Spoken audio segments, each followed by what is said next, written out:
Olá, eu sou Lu Valença, artista plástica e curadora do Coletivo Contemporâneos. No início dessa pandemia, eu criei o programa Em Casa com a Arte e durante esse período eu chamei várias pessoas e profissionais ligados à arte, na arquitetura, na música e na pintura, é lógico. E um dos meus parceiros nesse processo todo foi o Escritório Fica Arquitetura, e hoje eu recebo com muita alegria as 3 diretoras do escritório para a gente levar um papo sobre a importância da luz e das cores na arquitetura. E agora eu vou pedir para a Maria Fernanda se apresentar e a gente começar essa conversa. Olá, eu sou a Maria Fernanda, sou arquiteta e sou também lighting designer. Eu sou a Maíra Torres, eu sou arquiteta, eu sou criativa da Fica Arquitetura e abusada, interessada em marketing. Raquel? Oi, boa noite, eu sou Raquel Kessing, diretora executiva da Fica Arquitetura. E é um prazer muito grande estar aqui com você hoje, Lu, para a gente bater esse papo. Com certeza. Eu que agradeço vocês terem aceitado o meu convite. E aí a gente lança aqui uma pergunta logo para a gente começar a esquentar essa conversa. Qual é a importância da luz e da cor na arquitetura? Nossa. Bom, acho que a minha opinião não vale, né? Eu acho que desde que eu comecei a trabalhar com iluminação, eu cheguei na iluminação, na verdade, muito perdida, tá? Eu cheguei lá como estagiária, eu não sabia muito bem o que eu estava fazendo e fui cair num grande escritório de iluminação. E foi uma época também que eu não sabia muito bem o que eu queria da arquitetura. Eu gostava da faculdade, mas eu não me encontrava em nenhum campo. E aí eu me apaixonei completamente pela parte da iluminação, né? E comecei a entender e a pesquisar, que é uma área que se divulga muito pouco na universidade, a gente tem muito pouca matéria, fala-se muito pouco sobre isso, né? E eu comecei a entender que, na verdade, a iluminação ela faz muito parte da arquitetura, né?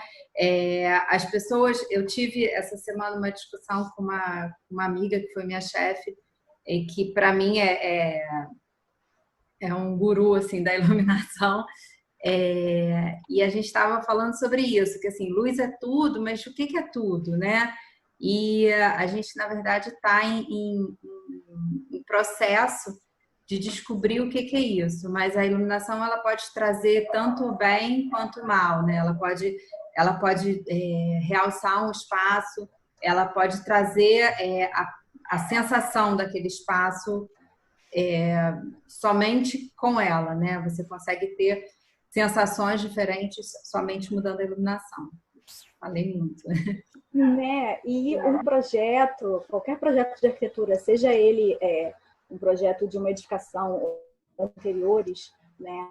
A ação faz toda a diferença, porque a iluminação, tanto como derrubar um projeto, como valorizar um projeto, né? Em termos da percepção, né, sua do espaço, em termos as cores, né? Então, a iluminação é uma parte assim, super importante do projeto arquitetônico como um todo.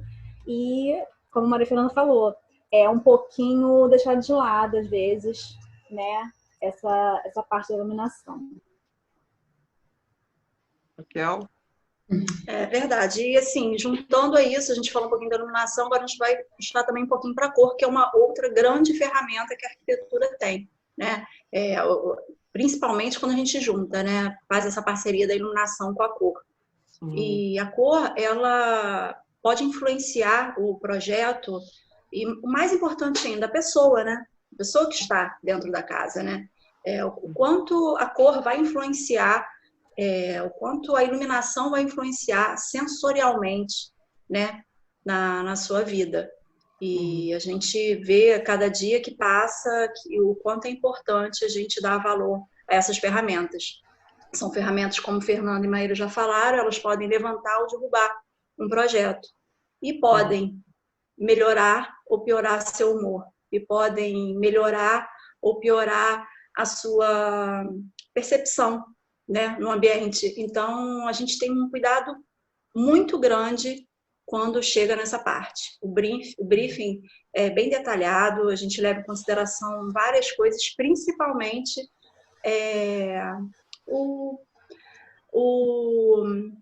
perdi aqui na palavra, a memória afetiva, né, que a cor também traz, porque aí não é só uma questão de gosto, né, o cliente gosta de uma cor tal, eu quero no meu quarto uma cor tal, na sala uma cor tal. A gente normalmente encontra, né, num projeto, várias pessoas no ambiente com percepções diferentes, né, com gostos diferentes. Então, a gente tem uma paleta de cores incrível, né, que dá para a gente usar muito, mas a gente tem essa preocupação, né, de juntar isso tudo. A iluminação com a cor, a percepção, a memória afetiva que a pessoa traz, né? O gosto da pessoa, o estilo que é escolhido. Então, são variáveis, né, que a gente leva em consideração. Mas uma coisa que é muito interessante, que eu tenho lido bastante a respeito, é sobre exatamente essa parte psicológica que as cores, da forma que ela influencia a gente, né? O cuidado que a gente tem que ter em não exagerar em certas cores, porque elas podem trazer para a gente sensações que não são muito agradáveis. Então, isso é uma coisa muito importante, que a gente tem cada vez mais utilizado e tendo uma preocupação ainda cada vez mais. E um exemplo assim, de uma sensação que não seja agradável que uma cor pode causar? Assim, eu vou dar o exemplo assim, do azul, né? O azul é uma cor linda, que é uma cor que todo mundo gosta, a maioria das pessoas, mas o azul, quando ele é uma cor que acalma, né? O azul, quando ele vem com as tonalidades mais claras, é uma cor que traz uma tranquilidade para a gente. Então, já não é recomendado, por exemplo, para você colocar num ambiente onde a pessoa precisa estar despertando outros tipos de sensações. Um quarto de estudos, por exemplo, onde a gente precisa de criatividade, de se manter mais esperto, mais dinâmico. Quando a gente traz o azul claro, o azul mais claro, se a gente coloca ele muito no ambiente inteiro, a gente vai estar trazendo uma tranquilidade que a gente não quer trazer. Pode até deprimir, tá? A gente eu já li casos de pessoas que entraram em depressão por conta do ambiente, da cor do ambiente, né? Porque o azul tem isso, ele te tranquiliza, mas ele te tranquiliza o quanto de azul que você vai usar no ambiente, né? Quando é pontual, isso não interfere, né? O problema é quando às vezes o cliente fala, eu adoro azul, eu queria o meu quarto todo azul. Aí a gente vai conversando um pouquinho ali com ele, cavucando, ver como é que ele é, como é que é a dinâmica dele, como ele é, entendeu? Para ver se realmente aquela cor ali a gente tenta não ampliar muito, né? Isso para que não pese muito, né? Isso, assim, cada cor ela tem traz uma percepção para a gente, né?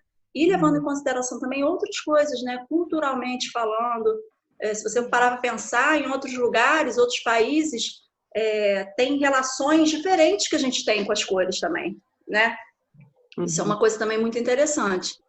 Para a gente, às vezes, o vermelho em excesso vai causar um certo desconforto, né? O vermelho, ele simboliza paixão, né? Uma coisa, vivacidade, né? Ele aumenta fisiologicamente o metabolismo e então a gente procura não exagerar nesse tipo de tonalidade. Mas na China, por exemplo, né? Índia, são lugares que essa cor são super cultuadas, né? Isso para eles não é uma questão.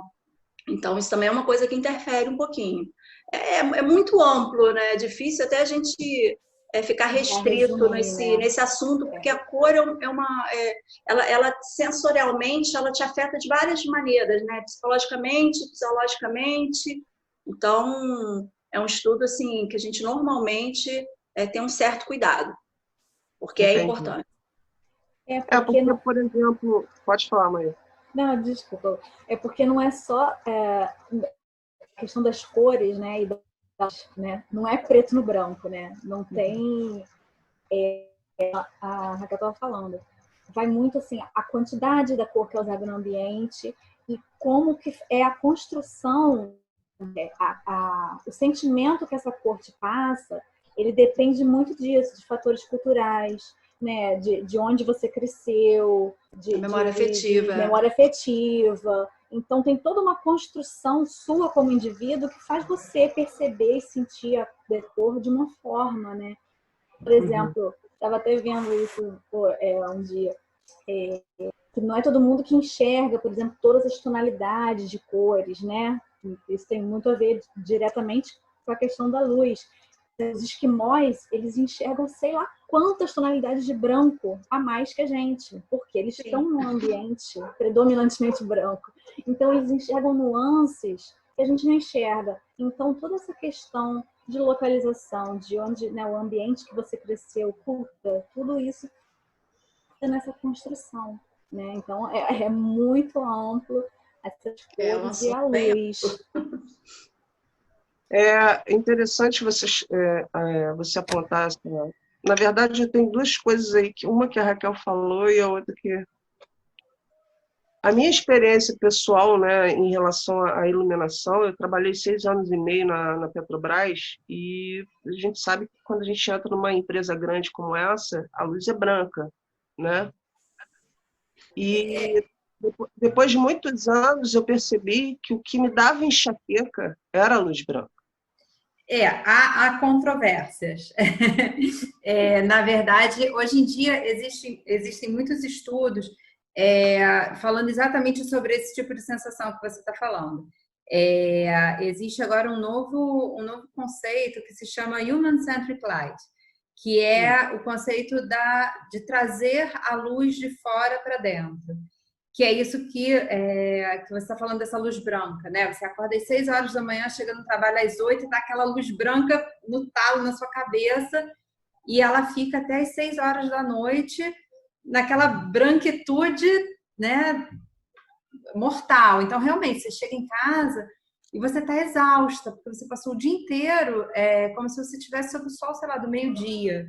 Isso é extremamente cansativo. Se você parar para pensar que você acordou de manhã, né, fez lá seu ritual de manhã, chegou no trabalho, o relógio virou meio-dia e ele fica ao meio-dia até das 6 da tarde, você enlouquece. Mesmo que você estivesse, sei lá, na praia, né, você pensa numa condição externa, né, você foi passear na rua, você chega na rua às 8 da manhã até às 6 da noite, o sol não virou, o seu corpo, né, o seu ritmo biológico não entende que está na hora de dormir. Então, quando você chega em casa... Sim, e aí, na verdade, o que te dá enxaqueca não é a luz branca em si, mas essa sensação do dia não ter passado, entendeu? Você passou o dia inteiro... excessivo, né? É o estímulo do meio-dia o dia inteiro. E aí você, assim... Antigamente, né? Antigamente, que eu digo 2 anos atrás, tá? Hoje é muito tempo, né? Porque as coisas avançam. Até um tempo atrás era o perfil, né? Por exemplo, você trabalhando na Petrobras, você tinha que render, você chegava ali, eles estavam ali para que você trabalhasse até das 6 horas da tarde. Normal, de empresa.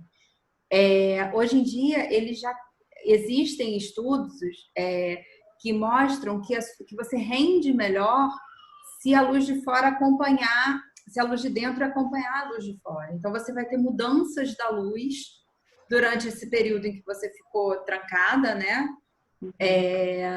E essa luz vai mudar para que quando você saia do seu trabalho, o seu corpo já esteja ambientado para você ir para sua casa, enfim, né, e relaxar, vamos dizer assim. E já foram feitos estudos mesmo, né? Que pessoas que se submeteram, como você, né, a uma luz branca o dia inteiro, elas sofrem de enxaqueca, elas sofrem de síndrome do pânico, elas sofrem de depressão, porque realmente ninguém tá pronto, né, para viver metade do seu dia ao meio-dia, né? Você para pensar nisso. Só complementando assim, porque como eu passei muito tempo tendo esse problema, e isso me causou, inclusive, problemas emocionais, tudo, que foi bom que você está. Lógico. Hoje, eu não aceito, por exemplo, na minha casa, luz branca. Nenhuma, né? Não, Gerou uma aversão. Não que eu não tenha luz branca, né, na minha casa, por exemplo. Eu estou usando assim, mas eu tenho uma coisa de... A gente, por exemplo, como tem muita obra de arte nas paredes, em todas as paredes, nós costumamos fazer uma mescla da luz branca com a luz amarela. Uhum. Até porque a luz amarela ela para iluminar, ela fica mais interessante, né? A gente viu, por exemplo, em lugares como a Sala de Cultura Leila Diniz, que a luz branca não favorece a exposição de uma obra de arte. Aí você tem outra coisa que é o cultural também, né? A gente está acostumado a ter, por exemplo, exposição de arte, a gente trabalhava geralmente com luzes mais focalizadas, né? Então, você tem mais aquela lâmpada antiga, né, de filamento, que é uma cor mais amarelada. Então, a gente também tem uma sensação mais gostosa quando a gente vê uma obra de arte iluminada por uma lâmpada mais amarelada. Mas, assim, porque na verdade, quando a gente, antigamente, né, vamos voltar antigamente, 2 anos atrás, a gente tinha, assim, eram as lâmpadas incandescentes, né, de filamento a fogo, né, na sala, no quarto, em ambientes aconchegantes. E aquela lâmpada fluorescente na casa da vovó da gente, ela ficava na cozinha, no banheiro, que são lugares que já não são mais lugares tão aconchegantes assim. Embora eu tenha minhas ressalvas, porque cozinha, para mim, sempre foi lugar super aconchegante. Mas, assim, então, obra de arte não tem na cozinha, não tem no banheiro. Então, geralmente, elas são iluminadas por luzes mais quentes. Então, a gente tem essa sensação de que a luz quente, ela vai realçar melhor, quando na verdade é o foco da luz, é a incidência dessa luz e a qualidade dessa luz, né? Porque essas lâmpadas brancas também de antigamente, elas reproduziam a cor de uma maneira muito estranha, né? Então você, por exemplo, eu estou vendo aí os seus quadros, tem muito vermelho, tem muito amarelo. Se você coloca uma lâmpada antiga, daquela brancona, nesses seus quadros, você mata um quadro, né? O quadro fica lá tudo meio laranja, né? Fica tudo meio verde, meio laranja e se perde um pouco nessas cores. Então, na verdade, né? Fica tudo meio, né? Tem uma coisa que a gente fala muito. Você quer ver o índice de reprodução de cor, né? Da sua lâmpada, se essa lâmpada tá reproduzindo bem, você coloca aquela tua roupa mais estampada e fica embaixo da lâmpada. Se você reconhecer todas as cores que estão ali, tá valendo, a lâmpada tá ótima, tá aprovada. E realmente é o que acontece. Então, essas lâmpadas fluorescentes antigas, que a luz era muito, muito branca mesmo, elas não valorizavam. Então, ficou uma coisa cultural, né? As pessoas já acabam achando que a luz amarela, ela ilumina mais bonito, né? É uma questão também de cultura e de gosto. Não existe uma regra para isso, né? Embora eu, pessoalmente, goste mais da luz amarela. Eu acho que, para mim, ela é mais confortável, mas é para mim, entendeu? Se você chegar para mim e falar assim, não, eu gosto mais de luz branca, compre uma lâmpada de luz branca que reproduza bem as cores, tá tudo fechado, tá tudo bem, vai ser todo mundo feliz, entendeu? Não, assim, no caso, assim, por exemplo, aqui no quarto tem muita luz amarela e tal, mas para desenhar eu faço essa mesclagem, porque aí eu vou chegar na pergunta, né? Por exemplo, o meu quarto é meu home office. E aí, com essa pandemia, eu vou cair na história da cor. Eu tive que transformar o meu home office também num estúdio, que é o estúdio do Em Casa com Arte.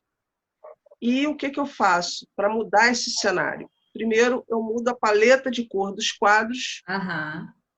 E aí vou mesclando a cor da lâmpada branca com a amarela. Inclusive, eu tinha uma que era muito amarela, amarela mesmo, e ela queimou, e aí ela foi substituída por uma morna amarela, né? Que eles chamam agora LED. Aham. E aí, cara, por exemplo, quando eu vou dormir, eu gostaria de ter um azul no meu quarto. Mas aí, como é que eu faço isso se o meu quarto é meu home office, meu estúdio? Então, nós temos 3 problemas aí, Lô. Primeiro, existe, assim, você, tudo bem, você tem um ambiente que tem que ser dividido e multiplicado por 3.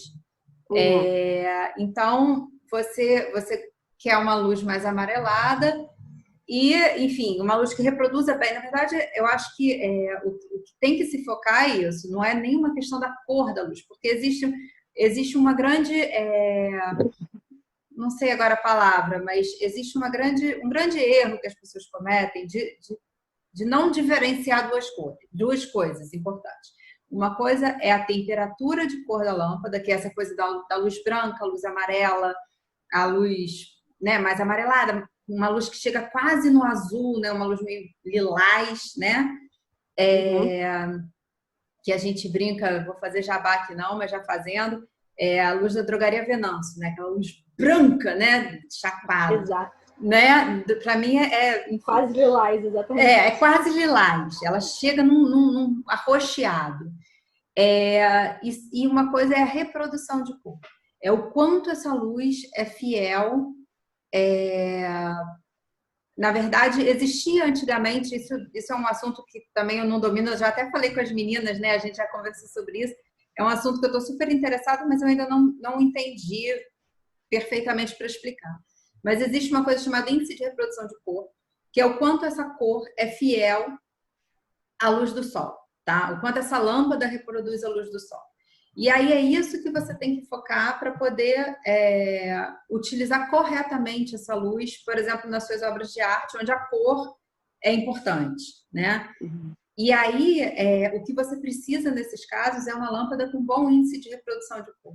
Se essa lâmpada tem uma luz mais branca ou mais amarelada, isso independe, tá? Hoje em dia já se andou mais para frente com esse índice, mas vamos ficar aqui, que é o que vende na loja, e eu acho que já ajuda muito. Você precisa de um índice de reprodução entre 80% e 100% da fidelidade que ele tem com o sol. Se essa sua lâmpada tiver isso, o ideal seria uns 90%, perfeito, você vai ter 90% da reprodução de cor nas suas obras, né? Pegando esse assunto do seu quarto, né, da hora de dormir, a sugestão que eu te dou é fuja da luz azul, tá? A luz azul, hoje em dia, já foi descoberto, né? Alguns estudos foram feitos, que todas as lâmpadas de LED, se não todas, muitas delas, porque hoje em dia tem se feito, né? A indústria tem estudado formas de fazer essa luz tentando minimizar a quantidade de azul que o LED emite, porque, na verdade, o emissor do LED, ele é azul. E o azul, e essa luz azul que é emitida do LED, ela é extremamente nociva para a nossa produção de melatonina, que é o hormônio que a gente produz quando a gente está dormindo. Isso quer dizer que, né, quando você está dormindo, exposto a essa luz azul, a sua quantidade de melatonina vai diminuir. O que pode causar insônia, o que pode causar alguns tipos de depressão, se alguma pessoa tem alguma propensão à epilepsia, né, essas doenças ligadas, né, que são fotossensíveis, elas podem se manifestar de uma maneira mais agressiva. Então, é uma recomendação que hoje em dia a gente tem. Até, eu não sei, por exemplo, o meu celular e o meu computador, eles têm um modo noturno. Das 10 horas da noite, eles ficam mais amarelos, né? É uma coisa que eu coloquei. Alguns celulares têm essa função. Então, assim, se vocês tiverem um celular que tem essa função, façam isso. Porque a gente tem, sim, a mania, pelo menos eu tenho, de deitar de noite e ficar lá, né, no celular, vendo coisa no Instagram, né? Então, assim, é importante, principalmente para quem tem insônia. Eu, particularmente, não tenho nenhum problema. Posso dormir aqui agora durante essa conversa, se eu quiser. Mas tem pessoas que têm. Vou falar, gente, né? E desligo. Mas eu sei que tem pessoas que não têm, e eu sei que isso também pode me prejudicar. Eu mesma não tendo nenhum problema para dormir, acho que é importante porque é minha melatonina. Eu posso estar dormindo roncando, só que a minha melatonina está A sendo questão da produzida. qualidade do sono, né? Exatamente, exatamente. Então, assim, isso está gerando estresse desnecessário, né? Qual seria o ideal? O ideal seria você realmente desligar todas as luzes e não mexer no celular. A gente sabe que a gente não faz isso, né? A gente sabe, né? Não vamos mentir para nós mesmos, né? Então, assim, o que a gente puder fazer para diminuir é o ideal. Então, Estou assim, deixando o celular no outro cômodo. exatamente. Se você puder jogar pela janela e comprar um novo todo dia, é o ideal, mas você não vai fazer isso.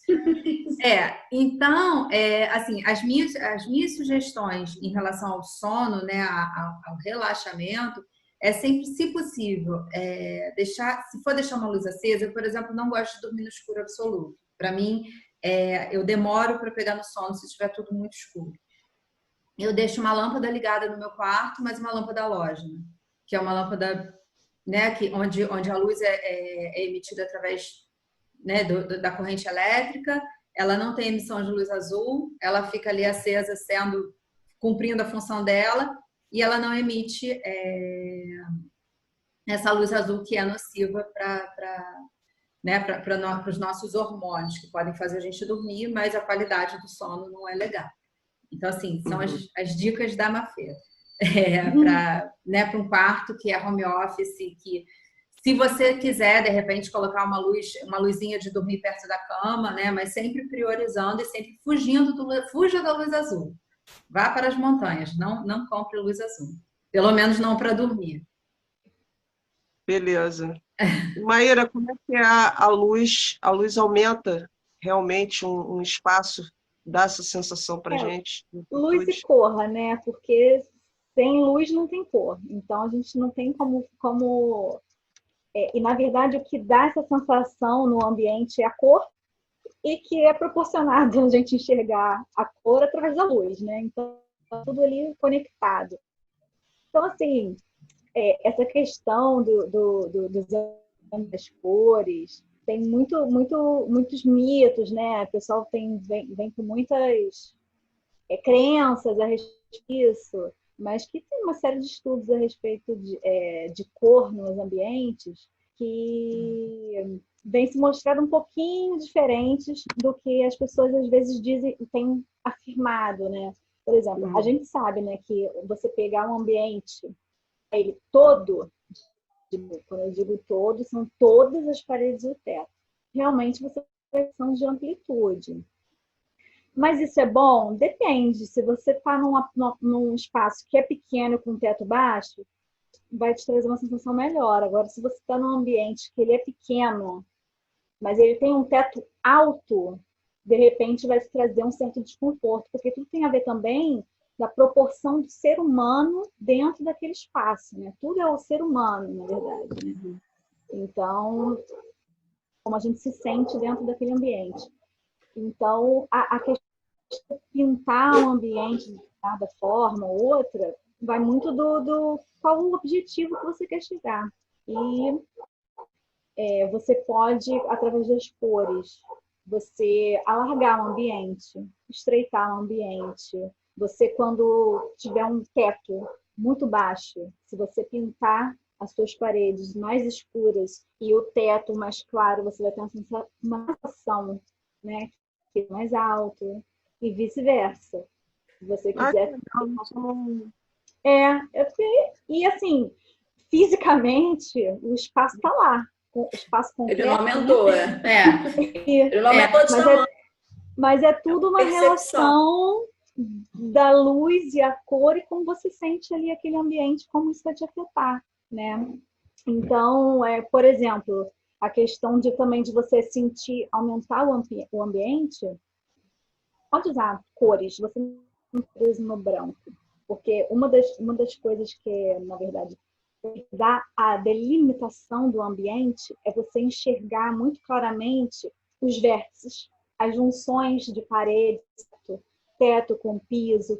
Então, quando esses vértices, né, do seu ambiente, essas quinas, são muito marcadas, quando você enxerga essas quinas muito bem, você tem uma noção do espaço, da delimitação desse espaço muito forte. Então, na verdade, eu posso, por exemplo, gente, todo de rosa, né? Paredes, teto, todo. E eu vou sentir, de repente, que esse ambiente está mais amplo do que antes. Se eu tivesse uma parede, 3 paredes de uma cor e uma quarta de...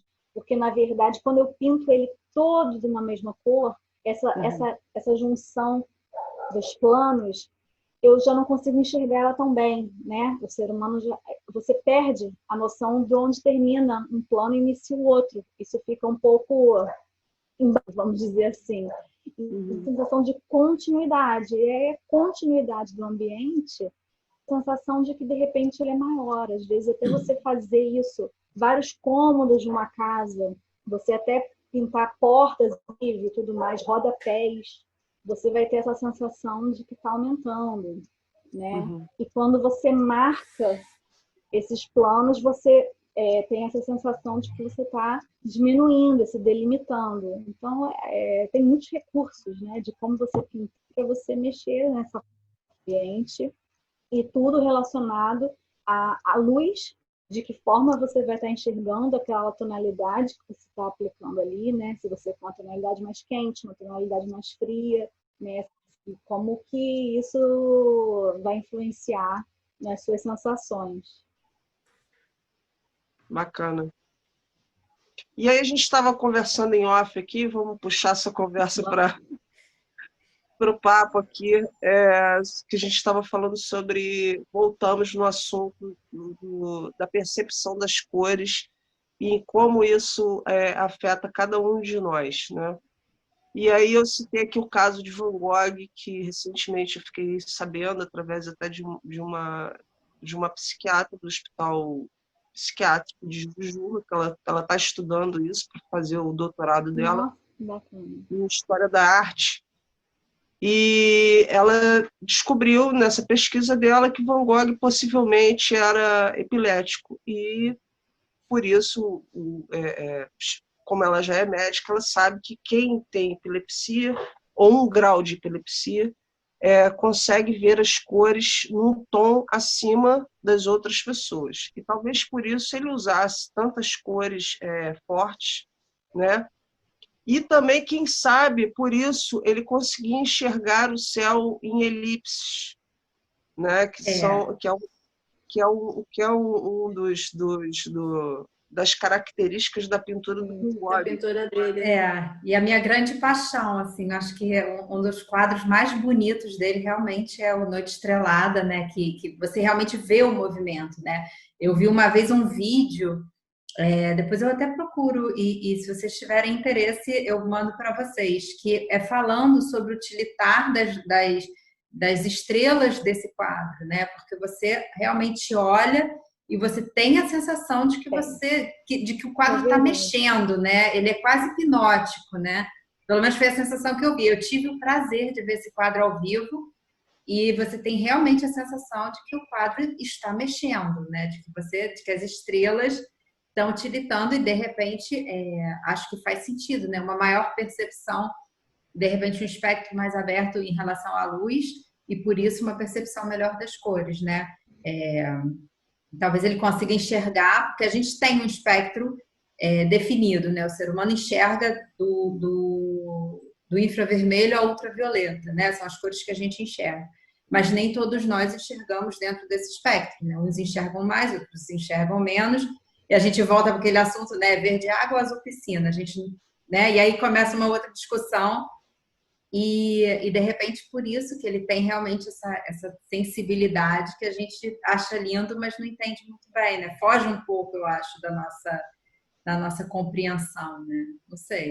Já que ele tinha essa fotofobia, deve ter sido muito complicado, já que ele fazia parte do movimento do impressionismo, que era justamente tirar a pintura do estúdio e trazer para a área externa, para a captura da luz natural, enfim. Vocês acham que isso é uma coisa mais comum do que a gente pensa? Que, de repente, a gente tem pessoas aí com o mesmo olhar do Van Gogh? de repente, nos dias atuais, é possível trazer isso para dentro da arquitetura, esse olhar da iluminação externa, a captura da luz para os ambientes, mas de uma forma saudável? Só para a gente encerrar esse papo. Há uma série de estudos, né, com relação a isso, de tentar trazer para dentro, para o ambiente interno, uma luz, além da questão, né, como a Maria Fernanda estava falando, da reprodução da cor, uma luz mais saudável, né? Como você pode falar, meu filho? Assim, os dados são alarmantes, mas eu gosto de ser poliana, tá? Então, já existe um estudo dizendo que a gente passa 90% da nossa vida, né, do nosso dia, então, assim, né, da nossa vida indoor, né? Com a quarentena, esses 90% para muita gente virou 100%, né? Então, assim, a iluminação artificial tem tentado, de alguma forma, e isso tem sido discutido por alguns movimentos. Eu, particularmente, fazendo outro jabá, eu faço parte de um movimento de mulheres na iluminação, chamado Women in Light, e é um movimento que tem discutido isso. A gente começou a discutir esse tipo de mazela, né? Porque, assim, a iluminação artificial, ela é muito importante, ela é muito interessante, mas ela não deveria servir para isso, né? Assim, para trazer a luz de fora para dentro. Qual seria o ideal? O ideal, na verdade, seria muito simples, né? Uma arquitetura mais voltada para o externo, mais agregada ao externo, mais afim, né, de compartilhar o externo. A gente tenta, né? Eu acho que eu posso falar aqui pelo nome de todas nós, a gente tenta. Mas é difícil, né? Principalmente na nossa área, a gente trabalha muito com arquiteturas, com reformas. Então, assim, são coisas que já estão prontas, né? Quando você faz uma construção, fica mais fácil você tentar abrir, né, os ambientes, fazer com que as pessoas utilizem mais aquela área. Mas quando você faz uma reforma de apartamento, você trabalha com o que tem, né? Você não pode sair por aí arrancando as janelas, não dá, né? Então, a iluminação, e eu acho que, de uma certa forma, a arquitetura comprometida, né? E com esse tipo de mazela, que é uma coisa que acontece, né? Tenta, assim, tanto com a cor quanto com a luz, trazer essa luz mais natural e fazer com que essa luz tenha um certo movimento. Porque hoje em dia se discute muito isso na iluminação, esse movimento da luz, não no sentido físico, né, da luz mexer, mas no sentido da luz se modificar ao longo do dia por uma questão de saúde, né, que é o importante. Mas eu, pelo menos, estou falando aqui como Maria Fernanda, como pessoa que trabalha com iluminação artificial, não acho ideal. Acho que o ideal mesmo é a gente meter a cara na rua, sabe? Ir para a rua, ir para o verde, Então, assim, existem estudos sobre a biofilia, que é uma coisa que eu confesso que eu não domino, né? Mas que também fala sobre isso, trazer o verde, trazer a natureza para dentro. Mas que, na verdade... um outro papo. Exatamente. Mas, assim, né, basicamente, né, me corrija se eu estiver falando bobagem, é trazer a natureza para dentro. Quando, na verdade, eu acho que o certo, né? Se você me perguntar assim, você acha legal? Não sei, não tenho opinião sobre isso. Mas o que você acha que é o certo? Eu acho que o certo é levar as pessoas para fora, entendeu? Eu acho que, na verdade, a gente está fazendo o movimento inverso. Então, assim, como militante de uma arquitetura pela saúde, né? Não digo pela saúde do hospital, estou falando pela nossa saúde mental, física, né? Pela nossa beleza, né? Até em termos de sociedade, de tudo, né? Exatamente. Sociedade, envolve muita coisa. A saúde, né? Saúde como uma coisa ampla, né? Não como uma medicina. Eu acho que a gente tem sim que pensar em sair de casa, sabe? E ir para fora, em aproveitar o dia. Ao invés de ficar botando planta dentro de casa, vamos aproveitar a planta que está lá fora, sabe? Deixa a planta lá, a planta não tá afim, a planta não pediu para ir para dentro da sua casa. Então, assim, essa é a minha mensagem, acho que para uma boa arquitetura, sabe? Uma arquitetura integrada de verdade. né? Que se fale de biofilia, mas que se fale de biofilia de verdade, não de botar a planta samambaia dentro de casa. Acho que é a minha mensagem. Tentando resumir um pouco, esses todos de luz, cor, biofilia, eles muitas vezes acabam sendo tratados muito superficialmente, né? Então, eles não atingem o objetivo. E aí, com isso, a pessoa que está usufruindo daquele ambiente não vai ter os benefícios reais que esses conceitos poderiam proporcionar para essa pessoa, né? Então, a gente realmente, né, como um escritório de arquitetura, uma equipe de arquitetura, a gente busca sempre estar estudando. Nós temos no nosso escritório vista, né, iluminação, né, a Raquel é uma entusiasta das cores, então a gente sempre procura estar estudando para tentar aplicar esses conceitos todos de uma forma que não seja superficial, né, para eles realmente trazerem todos os benefícios que eles devem trazer às pessoas. Raquel?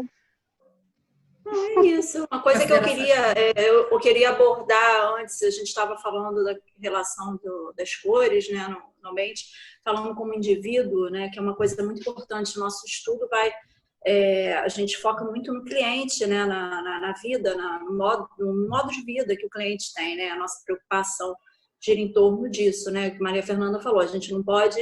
a gente trabalha muito com reforma, então a gente não pode chegar e simplesmente fazer exatamente tudo como a gente gostaria, como seria o melhor. A gente tem que se adequar às situações, né? E a percepção da própria pessoa. Eu sou um exemplo disso. Eu descobri há pouco tempo uma curiosidade, estudando sobre minimalismo. Eu sou uma pessoa que eu gosto muito disso e eu tenho uma dificuldade muito grande de me concentrar. Eu me disperso muito fácil, né? E eu estava lendo que uma das coisas que o minimalismo prega, né, é justamente diminuir as informações, né? E a partir do momento que você diminui as informações visualmente, você tem uma melhor concentração.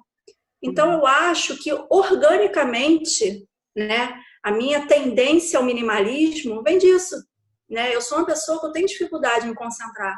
É por isso a minha dificuldade em me manter em lugares muito coloridos. Não que eu não goste, eu amo cores, né? Eu amo obras de arte, eu tenho várias, que vocês estão vendo a da no luta ali, fundo, ó. bem colorida.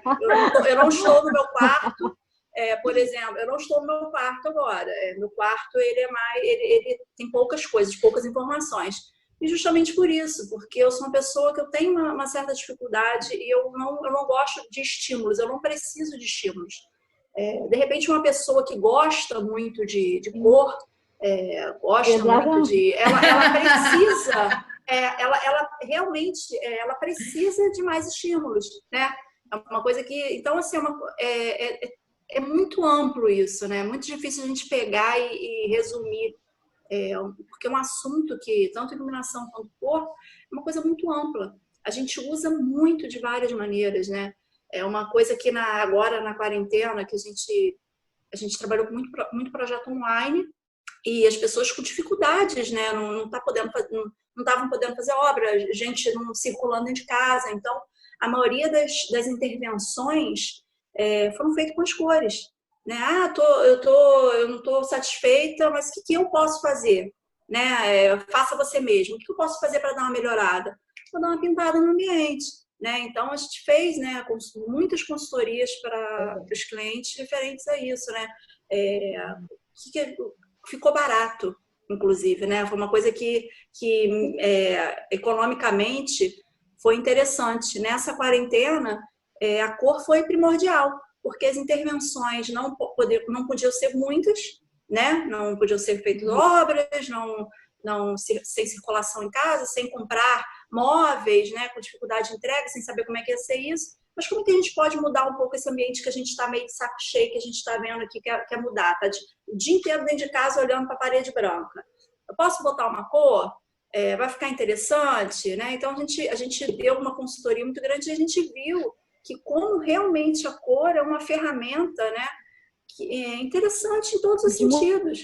Né? A gente conseguiu fazer bastante coisa com uma ferramenta simples, né? Que é uma pintura no ambiente, né? Uma coisa que não saiu cara, foi fácil, né? Fazer na situação que a gente está vivendo hoje. Então, realmente é um assunto muito interessante. A gente estuda muito e sempre, porque as coisas também estão mudando, né? E novas coisas estão acontecendo, como que a gente está passando hoje. Então, é um assunto que, para horas aqui, é difícil até a gente focar em um pequeno ponto, né? E é isso. Então, gente, eu vou encerrar essa conversa. Quero agradecer a vocês por terem aceitado o meu convite. Não, a gente que agradece, Lu. Se A gente ficou quiserem muito um feliz com o segundo seu papo, convite. a gente desenvolve, A gente continua, né? a gente continua Assunto não falta. É. aí, que assunto não vai faltar. Desejo tudo de bom para vocês, muito sucesso, muita luz, muita cor. Obrigada, Você você também. E até a próxima. Até a próxima, Até Lu. Um a beijo. próxima. Obrigada, um beijo. Beijos.